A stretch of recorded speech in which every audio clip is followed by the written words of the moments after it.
Hello, welcome back to my channel. My name is Ariel and I look like a vampire today, which is very fitting for this video. But anyway, my name is Ariel and I make videos about books. Speaking of my sallow complexion, today we're gonna be talking about Dracula. I'm gonna move you. Today, we are going to be talking about classics, and specifically, spooky classics. I haven't read a classic in a very scorching hot minute. I think since like February, when I read Jane Eyre, which was amazing, but I haven't wanted to pick one up. I've been really only reading romance books and thrillers, and that's all fine and good, but there's so many classics that I want to read, and when it becomes fall and you know the spooky times start up, it reminds me of all of the classics that I want to get to that I haven't. I just don't want to be on my deathbed and being like, Ariel, what books have you read? And then when like it flashes through my life and the books that I'm reading, I don't want it to just be sports smut romance. So I've been avoiding classics, and that is because I don't want to use my brain. I'm sick of using this thing, and I have just been wanting a good time. And that is what romance books and thrillers and like horror books, they give me a good time. I went through a phase where I was reading a bunch of classics and then I stopped, and I want to get back into it. I'm thinking maybe, I don't know if this will happen every month, but maybe like at least once a season I could make a video like this where I'm like talking about the classics that I read. So today we're going to be talking about Dracula. I don't know why I said it like that. Dracula. Starting off, the beginning of the book. So first of all, if you don't know, this book is told completely through letters, which there's a name for that I can't remember. And I don't like that usually. Yeah, I don't know. It's not the most exciting form of writing for me, I think.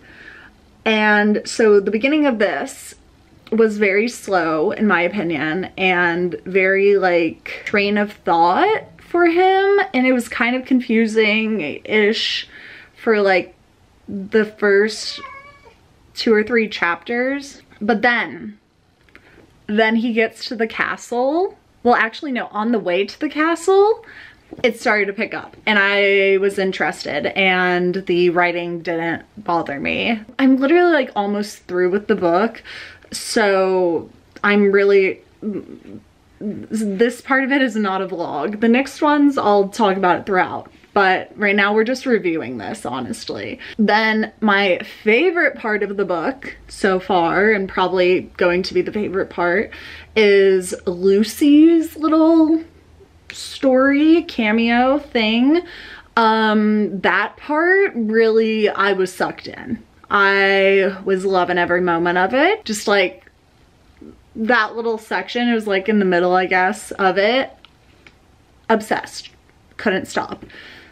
Then it slows down. It slows down a lot. Towards the end, it feels very repetitive, and there's just a lot of talk about like, we're gonna catch him, we're gonna slay this vampire, send him back, but then I'm seeing no action. We were talking about the same things. There was a lot of like, I don't know, religious talk, which was kind of annoying. I don't know, like they just, it kind of went in circles for what they were talking about.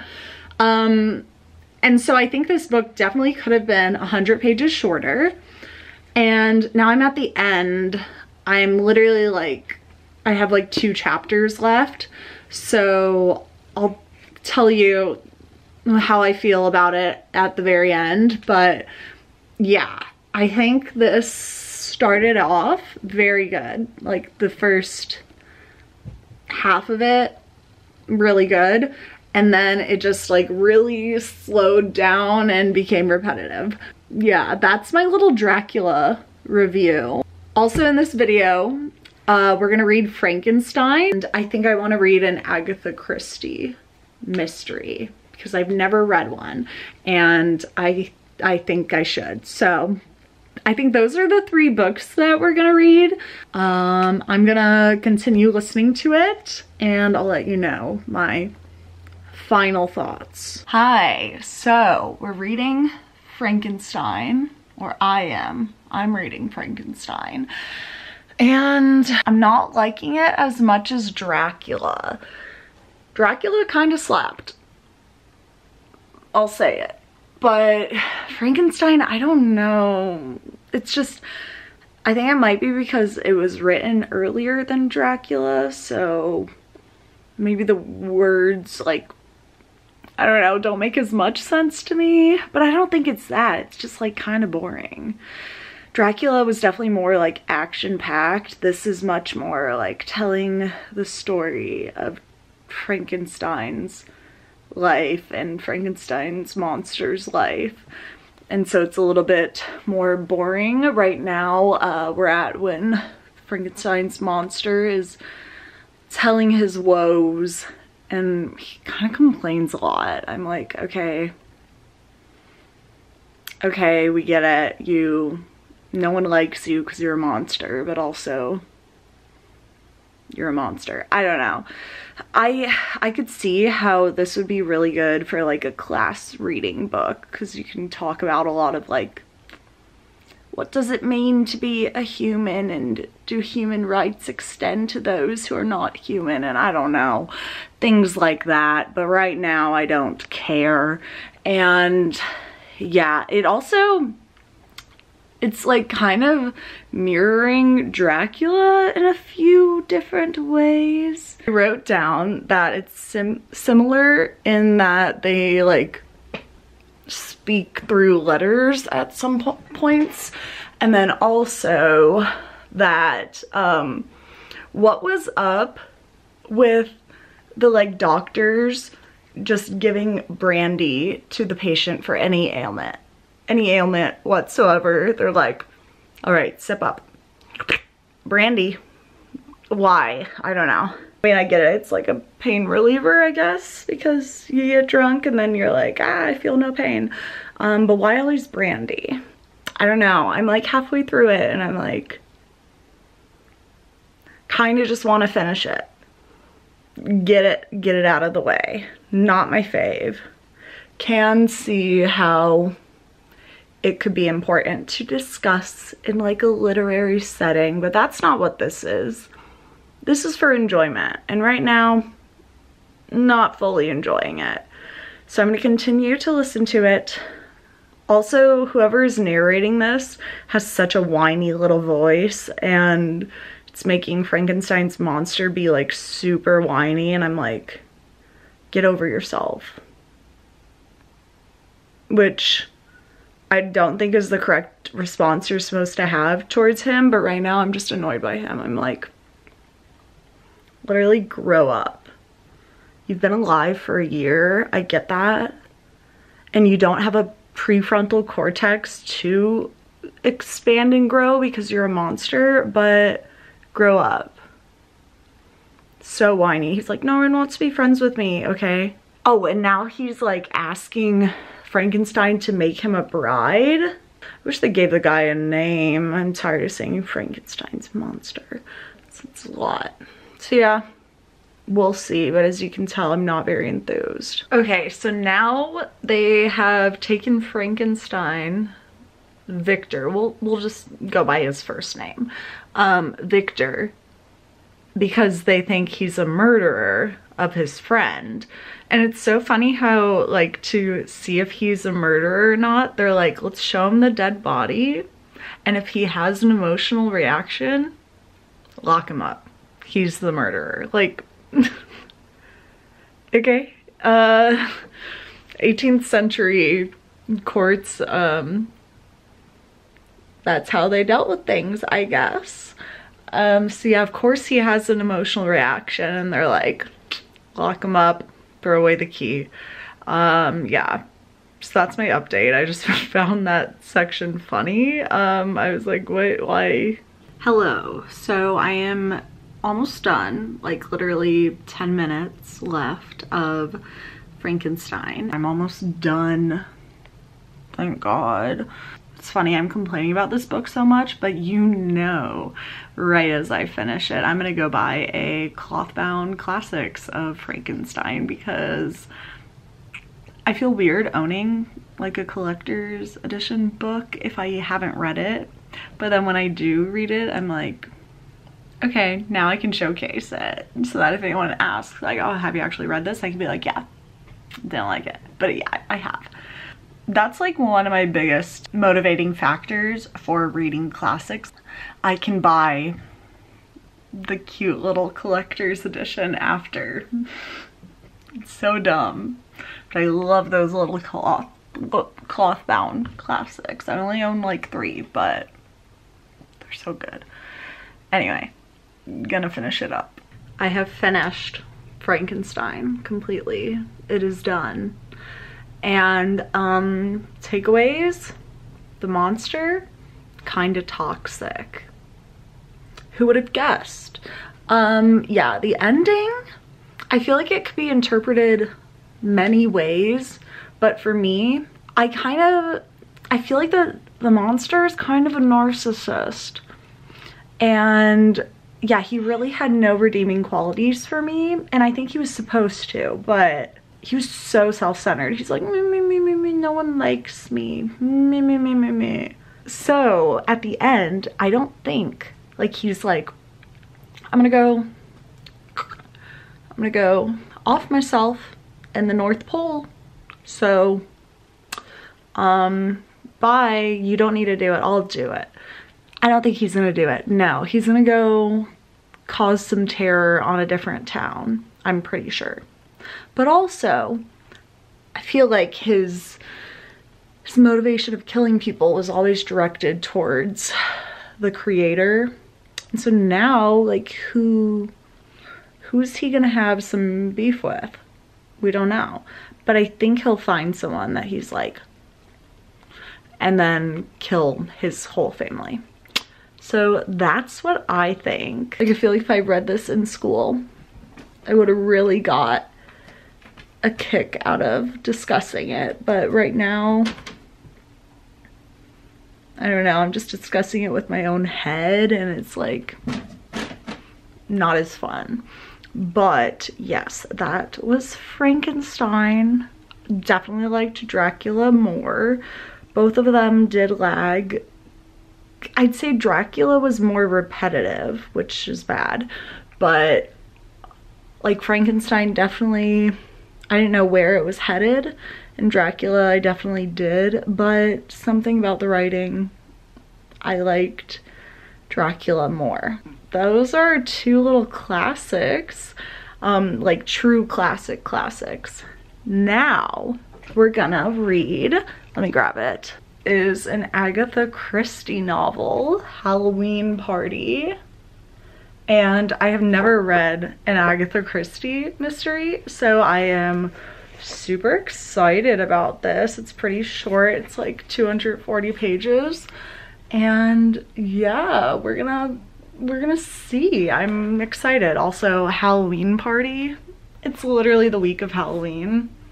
I'm so excited to read this.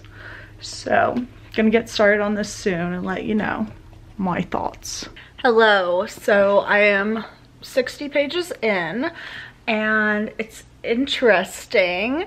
I realized I don't think I've like really ever or not often read a like mystery.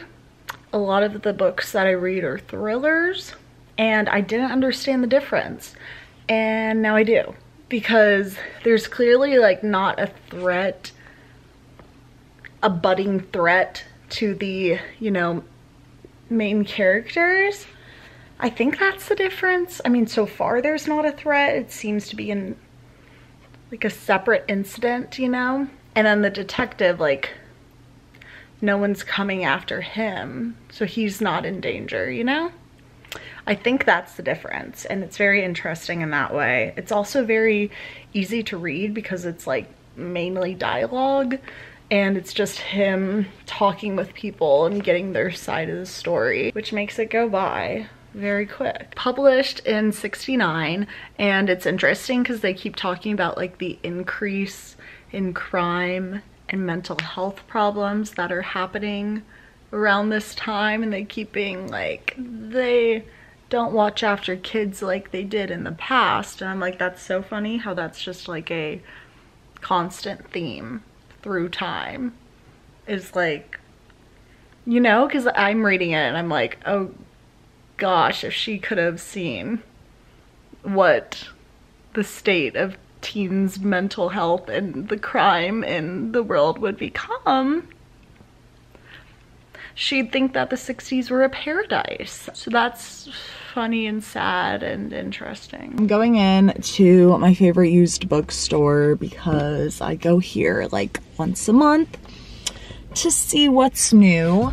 And I wanted to update you on the Halloween Party, that book that I'm reading.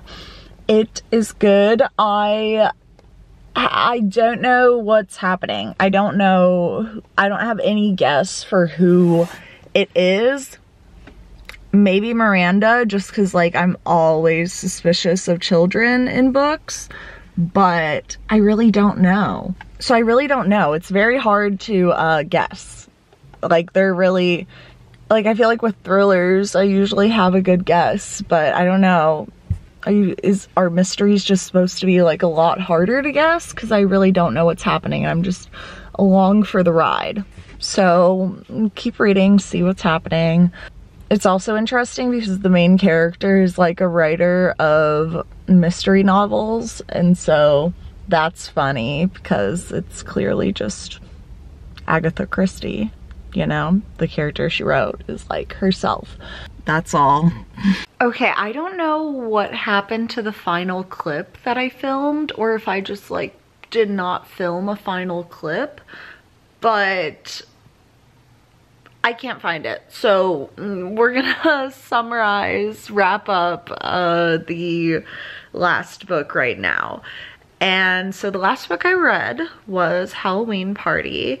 I'm also filming this like weeks later after reading all these books because I'm editing the video right now. So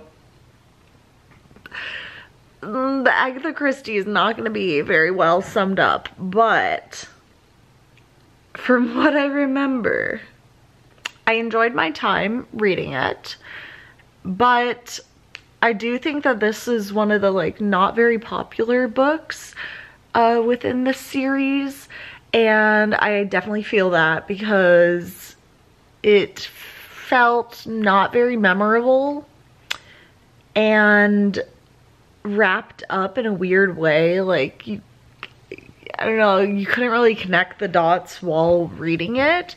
It just kind of felt like at the end it was summarized and you didn't really know how that came to be, which I don't love, but it inspires me to read other Agatha Christie books because I liked the general writing and like characters and premise of it. But I think this was just, it's obviously not a popular one because I haven't really heard anyone talk about it, and I just picked it up because it had Halloween in the name, and I don't regret it because of that, but definitely looking forward to reading other ones more. And that's the end of the Agatha Christie one. That's all. I'm not even gonna edit this clip. Let's just throw it in. Okay, bye. I hope you enjoyed hearing about the classics that I'm reading for October. It is currently November when I'm filming this, but the spooky vibes are still there. You know, the leaves have not completely fallen off. So anyway, I'm rambling, but yeah, just thank you for watching this video, and I hope you got some inspiration to read some classics because they can be fun sometimes. All right, thank you for watching. Bye.